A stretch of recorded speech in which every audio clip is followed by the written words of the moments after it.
These missionaries, like Paul, were trying to convince people to stop worshiping their pagan gods, to worship the one God of Israel, and accept Jesus as his son who died for their sins.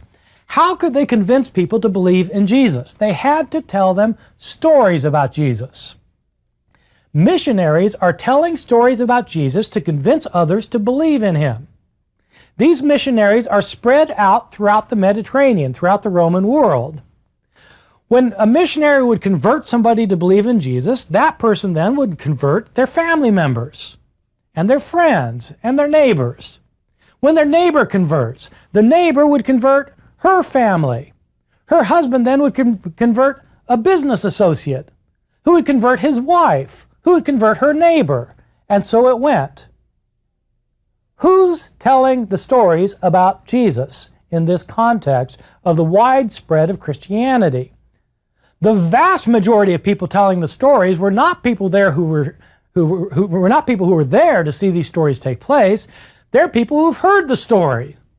Well, where did you hear the story? I heard it from my husband. Where did your husband hear it? He heard it from his neighbor. Where his neighbor? He heard it from his business associate. Where did he hear it from? He heard it from a guy who lived across the street. Where did he hear it from? He heard it from his wife. Where did he hear it from? She heard it from a visiting missionary. Where did the missionary hear it from? Heard it from some other missionary.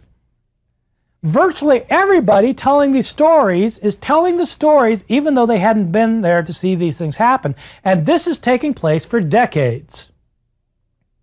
That's the only way we can explain the spread of Christianity throughout the Roman Empire in the 35 to 65 years between Jesus' death and the first accounts of his life. Now, what happens to stories when they're in broad oral circulation? The example I usually use with my students is of a game many of them played when they were younger kids, sitting in a circle at a birthday party.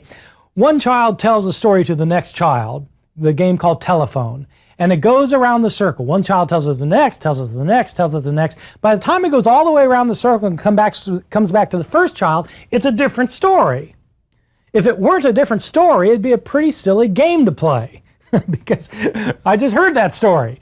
The fact is, the story gets changed as it circles around the room.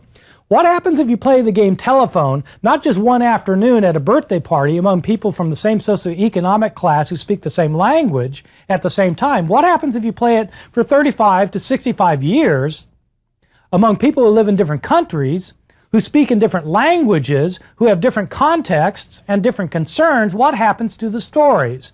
The stories inevitably change. Sometimes the stories just change accidentally. Sometimes people change the story because they want to make a point.